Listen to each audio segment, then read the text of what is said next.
Hello सांग माने welcome to my YouTube channel. आज आम UGC NET JRF CPT SSB Odia exam पाई चर्चा साहित्य उपरे किछिटा एमसीक्यू आलोचना करिबा। तो आज आमर प्रथम क्वेश्चन है चर्चार मूल अर्थ कौन। तो चर्चार मूल अर्थ है आचरण बा आचार।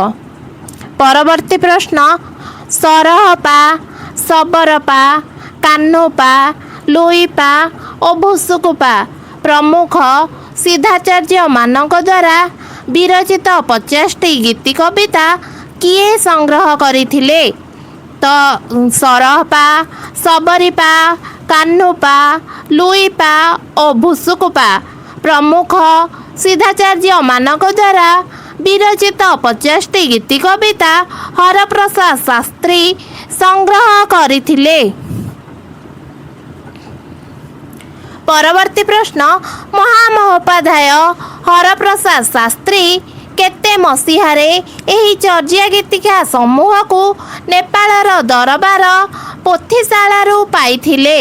तो महामहोपाध्याय हरप्रसाद शास्त्री 1907 मसीहारे एही चर्या गीति समूह को नेपालर दरबार पोथीशालारू पाइथिले। परवर्ती प्रश्न केते मसीहारे चर्या गीति समूह को हरप्रसाद शास्त्री बौद्ध गान और दोहा नामक ग्रंथ आकार रे प्रकाश करथिले।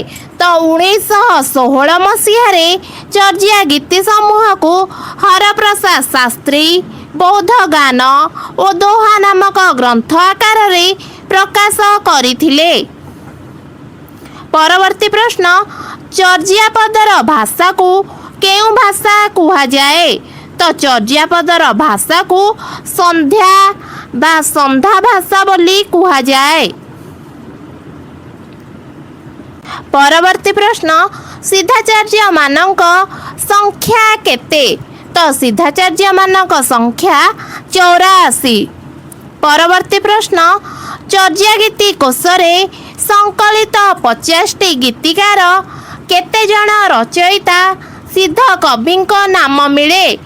तो चर्या गीति कोशरे संकलित 50टी गीतिकार 23 जन रचयिता सिद्ध कविंक नाम मिले। परवर्ती प्रश्न बंगला भाषा को केउ भाषाविद बौद्ध गान और दोहार भाषा बोली मत देइछंती। तो बंगला भाषा को डॉक्टर सुकुमार सेन बौद्ध गान और दोहार भाषा बोली मत देइछंती।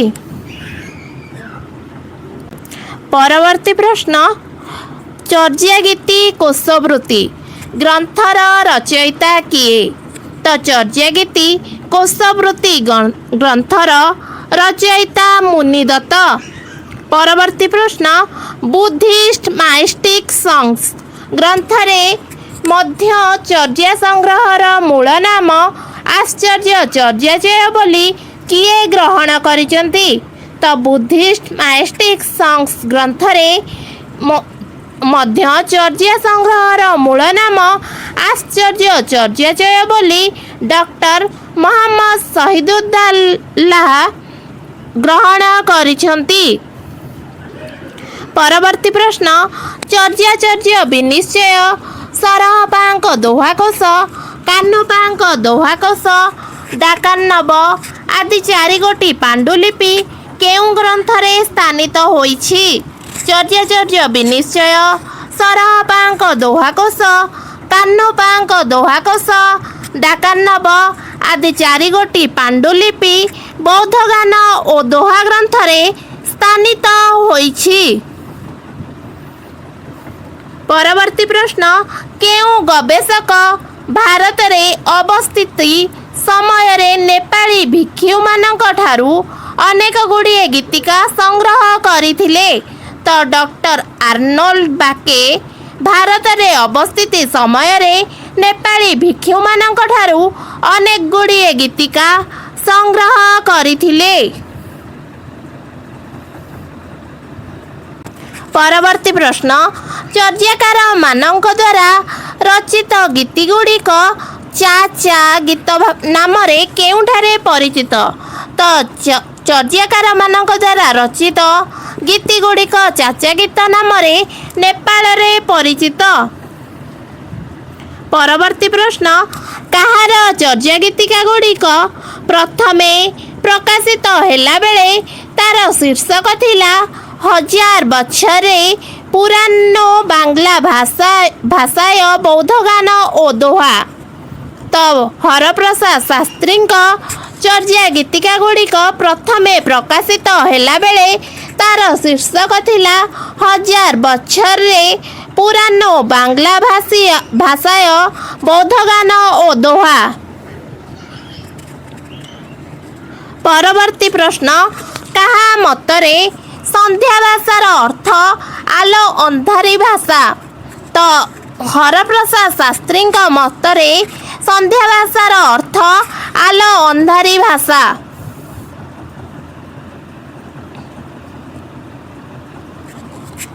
ପରବର୍ତ୍ତୀ ପ୍ରଶ୍ନ ଅଭିସନ୍ଧୟା ନିତ୍ୟାର୍ଥ ନେୟାର୍ଥ ଆଭିପ୍ରାୟିକ ଭାଷା ସନ୍ଧି ଔପଚାରିକ ଭାଷା ସାଙ୍କେତିକ ଭାଷା ଆଦି କେଉଁ ଭାଷାର ଅର୍ଥ ବୋଲି ବିଭିନ୍ନ ଭାଷାବିତ୍ ମାନେ ମତାମତ ଦେଇଛନ୍ତି? ତ ଅଭିସନ୍ଧୟା ନିତ୍ୟାର୍ଥ ନେୟାର୍ଥ ଆଭିପ୍ରାୟିକ ଭାଷା ସନ୍ଧି ଔପଚାରିକ ଭାଷା ସାଙ୍କେତିକ ଭାଷା ଆଦି ସନ୍ଧ୍ୟା ଭାଷାର ଅର୍ଥ ବୋଲି ବିଭିନ୍ନ ଭାଷାବିତ୍ ମାନେ ମତାମତ ଦେଇଛନ୍ତି।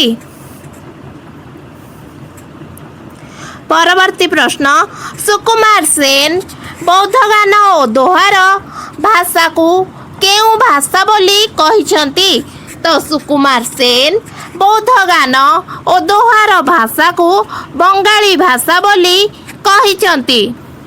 ପରବର୍ତ୍ତୀ ପ୍ରଶ୍ନ ପ୍ରତ୍ୟେକ ସିଦ୍ଧାଚାର୍ଯ୍ୟଙ୍କ ନାମ ଶେଷରେ ପା ବା ପାଦ ଶବ୍ଦଟି କେଉଁ ଅର୍ଥରେ ବ୍ୟବହୃତ ହୋଇଛି?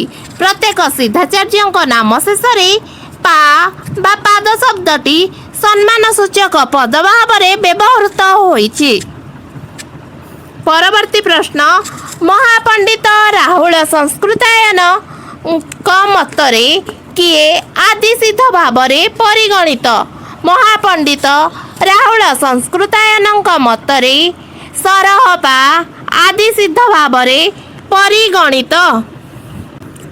ପରବର୍ତ୍ତୀ ପ୍ରଶ୍ନ ସରହପା ସିଦ୍ଧାଚାର୍ଯ୍ୟଙ୍କର ଅନ୍ୟ ନାମ କ'ଣ ଥିଲା? ତ ସରହପା ସିଦ୍ଧାଚାର୍ଯ୍ୟଙ୍କର ଅନ୍ୟ ନାମ ରାହୁଳ ଭଦ୍ର ଥିଲା। ପରବର୍ତ୍ତୀ ପ୍ରଶ୍ନ ମହାସବର ନାମରେ କିଏ ଖ୍ୟାତି ଅର୍ଜନ କରିଥିଲେ?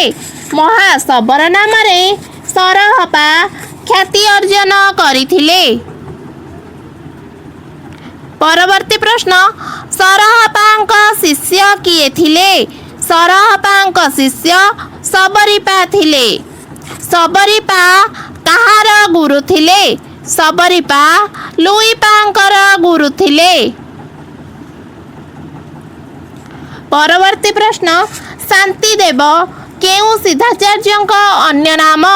ତ ଶାନ୍ତିଦେବ ସିଦ୍ଧାଚାର୍ଯ୍ୟ ଭୁସୁକୁପାଙ୍କ ଅନ୍ୟ ନାମ।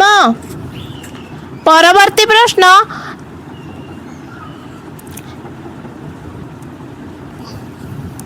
କେଉଁ ସିଦ୍ଧାଚାର୍ଯ୍ୟଙ୍କୁ କୃଷ୍ଣାଚାର୍ଯ୍ୟ ମନ୍ତ୍ରଣାଚାର୍ଯ୍ୟ କୃଷ୍ଣପାଦ ଉପାଧ୍ୟାୟ ମହାଚାର୍ଯ୍ୟ ଆଦି ନାମରେ ନାମିତ କରାଯାଇଛି? ତ କାହ୍ନପାଙ୍କୁ କୃଷ୍ଣାଚାର୍ଯ୍ୟ ମନ୍ତ୍ରଣାଚାର୍ଯ୍ୟ କୃଷ୍ଣପାଦ ଉପାଧ୍ୟାୟ ମହାଚାର୍ଯ୍ୟ ଆଦି ନାମରେ ନାମିତ କରାଯାଇଛି। ପରବର୍ତ୍ତୀ ପ୍ରଶ୍ନ ଲୁଇପାଙ୍କର ଅନ୍ୟ ନାମ କ'ଣ ଥିଲା? ତ ଲୁଇପାଙ୍କର ଅନ୍ୟ ନାମ ମହାଯୋଗେଶ୍ୱର ଥିଲା। ପରବର୍ତ୍ତୀ ପ୍ରଶ୍ନ ବଜ୍ରଯାନର ପ୍ରବର୍ତ୍ତକ କିଏ ଥିଲେ? ବଜ୍ରଯାନର ପ୍ରବର୍ତ୍ତକ ଇନ୍ଦ୍ରବୃତ୍ତି ଥିଲେ। ପରବର୍ତ୍ତୀ ପ୍ରଶ୍ନ ସହଜଯାନର ପ୍ରବର୍ତ୍ତକ କିଏ ଥିଲେ? ସହଜଯାନର ପ୍ରବର୍ତ୍ତକ ଲକ୍ଷ୍ମୀଙ୍କର ଥିଲେ। ପରବର୍ତ୍ତୀ ପ୍ରଶ୍ନ, କମ୍ବଳପା ସିଦ୍ଧାଚାର୍ଯ୍ୟଙ୍କର ଶିଷ୍ୟ କିଏ ଥିଲେ? କମ୍ବଳପା ସିଦ୍ଧାଚାର୍ଯ୍ୟଙ୍କର ଶିଷ୍ୟ ଇନ୍ଦ୍ରଭୂତି ଥିଲେ।